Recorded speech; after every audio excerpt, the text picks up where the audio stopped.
안녕하십니까, 정희태입니다. 조국과 한동훈, 히틀러 거짓신 소환하며 계속 대립.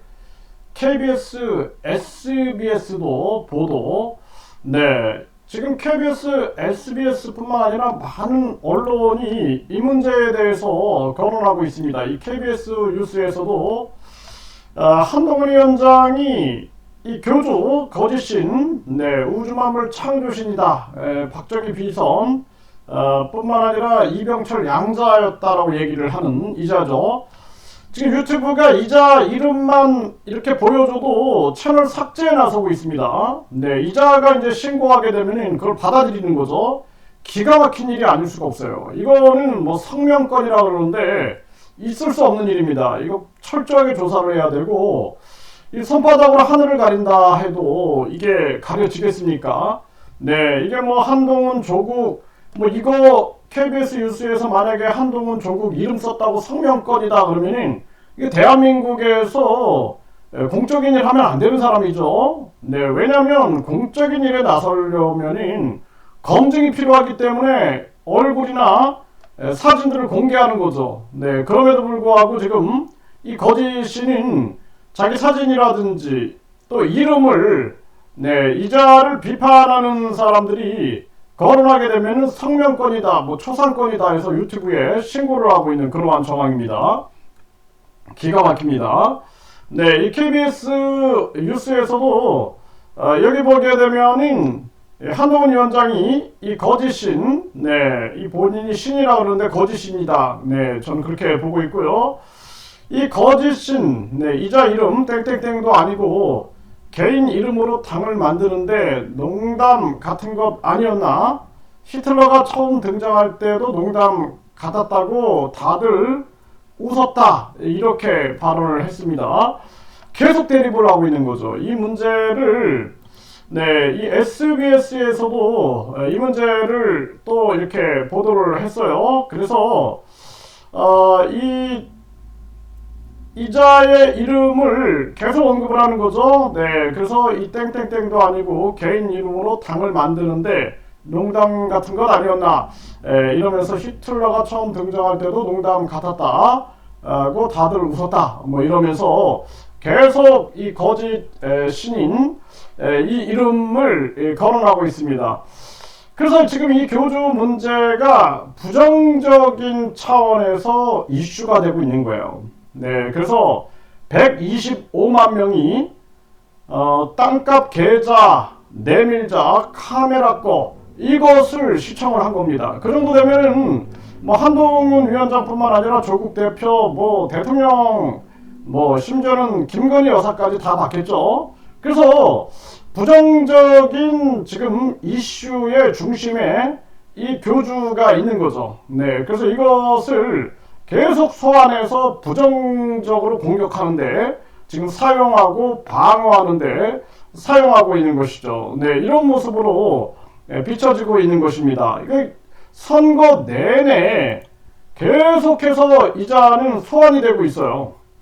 뭐 갈색 표지판 문제부터 해가지고 여성 추행 의혹, 그리고 땅 사기 혐의로 수사를 받네, 뭐 80여 건의 고소고발이 이어지네, 이런 아주 엄청난 부정 이슈의 중심에 이 교주가 지금 서 있는 것입니다.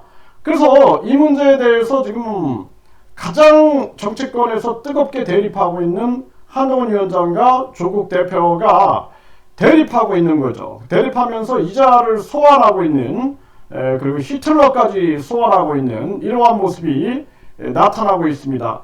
이자가 이번에 비례대표 국회의원에 출마했는데 하는 행동을 보십시오. 이거 오늘도 주말에 길거리로 나가서 국민들을 만나야 되는데 유튜브 방송에다 대고 또 그냥 종교성 발언이나 해대고 있고, 뭐 또 자기 그 무슨 영상센터인지 뭔지 해가지고 뭐 이런 사람들 앞에서 또 보면은 무슨 정회원을 모집해야 되니 뭐 이런 얘기를 하는 유튜브 영상들이 떠돌고 있습니다. 뭐 그러면서 회원을 많이 모집하면은 벤츠를 상으로 주니, 또 본인이 무슨 모함을 받아서 어디에 들어갈 수 있다, 뭐 이런 얘기들을 자꾸 하고 있는 그러한 모습이 나타나고 있죠. 정말 기가 막힌 모습이 아닐 수 없다, 이렇게 생각을 하게 되고요. 그래서 지금 계속해서 정치권에서 선거 내내 이자의 이름을 소환을 하고 있는 그러한 정황으로 가고 있고, 지금 경찰과 검찰은 아마 바쁘게 움직이고 있을 겁니다. 이자가 80여 건의 고소고발을 접수해서 수사를 하려면은 굉장히 복잡한 일이죠. 네, 그리고 또 지금 비례대표 국회의원에 나와가지고 뭐 선거운동을 하는 거를 뭐 지켜볼 수가 없습니다. 뭐 유튜브에 아주 뭐 나오면은 자랑을 하는데 길거리 다니는 모습도 안 나오고 시장에 다니는 모습도 안 나오고 어디 뭐 그냥 언론에서 뭐 이렇게 나가가지고 자기 뭐 재산 불어난 자랑이라든지 이런 걸 하고 있는 이러한 모습이 나타나는데, 이번 선거가 얼마 안 남았죠. 네, 그래서 뭐 일요일, 월, 화, 수 이제 4일 정도 남았는데, 이 선거 끝나면은 본격적인 수사와 더불어서 많은 언론 방송들이 이자에 대해서 본격적으로 심층 탐사 보도를 해야 합니다. 심층 탐사 보도를 취재를 했어요. 네, 취재를 하다가 지금 멈춰 있는 겁니다. 네, 그래서 저에게도 많은 방송국들이 연락이 왔어요. 네, 그래서 유명한 많은 방송국들이 연락이 와서 이게 막 기획 중에 갑자기 돌별 변수가 생긴 겁니다. 돌변 변수가 생겨가지고 국회의원에 출마한 거죠. 이거 상상도 못한 거예요. 방송계에서도 이자가 국회의원 출마할 거라고 상상을 못했습니다. 왜냐하면은 2심까지 유죄를 받았기 때문에 징역 2년, 집행유예 3년. 그래서 이제 이렇게 확정이 돼서 그렇게 되면 한 10년 정도는 출마 못하나 보다 했는데, 갑자기 대법원 상고를 해가지고, 그러니 이제 출마를 할 수가 있죠. 재판 중이니까, 확정이 안 됐으니까. 그래가지고 출마를 해가지고 지금 선거를 방탄으로 이용하고 있는 것이 아니냐. 네, 그래서 심층 보도 프로그램들이 지금 멈춰 있습니다. 네, 한 4일 정도 이제 지나면은 본격적으로 또 시작을 하겠죠. 그렇게 되면은 이자에 대해서 더욱더 이제 국민들이 알아갈 것이다, 저는 그렇게 생각을 하고, 이번에 1000원의 기적을 오죽하면 돈 없고 힘 없고 빽 없고 늙고 병들고 사회적 약자들, 춥고 배고픈 사람들이 1000원씩 그리고 여기에 감동을 받았던 그런 임원들이 참여해가지고 이자에 대해서 법적 심판을 전개하는데, 그거를 고발하는 걸 보면서 6명을 고발했죠. 아주 정말 저는 이자는 완전히 심판을 하지 않으면 안 된다, 아주 제가 단단히 각오를 했습니다. 단단히 도저히 안 되겠구나. 네, 이자가 반성이라는 걸 모르는구나. 네, 결국에는 얼마나 그동안 많은 약자들이 고통스러웠을까. 그리고 그냥 방송에서도 이슈로 끝나고 넘어가고 이슈로 끝나고 넘어가고 하면서 얼마나 즐거워했을까. 그런데 반면에 고통을 받았던 그러한 사람들에게는 정말 피눈물이 나는 일이죠. 그래서 이 부분에 대해서 용서할 수 없다, 저는 그렇게 판단을 합니다. 그래서 이번에 뭐 KBS, SBS 뿐만 아니라 많은 언론들이 이자에 대해서 이렇게 소환된 방송을 계속하고 있습니다.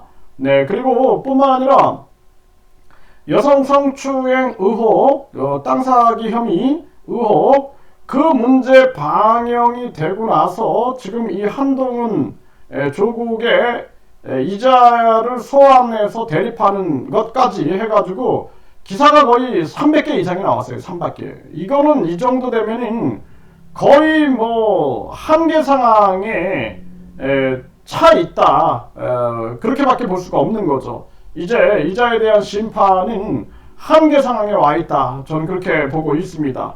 그래서 잠시 지금 선거 기간이기 때문에 방탄이 허용될 수밖에 없는 그러한 정황이지만, 이 한동훈 위원장이 계속 이자의 이름을 소환하죠. 지금 네, 연일 소환하고 있습니다. 이게 뭔가 부정적인 직감을 갖고 있는 것이 아니냐, 이런 생각을 안 할 수가 없어요. 네, 그래서 이제는 급기야 KBS, SBS도 지금 보도를 하고 있기 때문에 앞으로 이제 이자에 대한 각종 의혹 문제를 전 언론들이 건드려대지 않을까 저는 그렇게 보고 있습니다.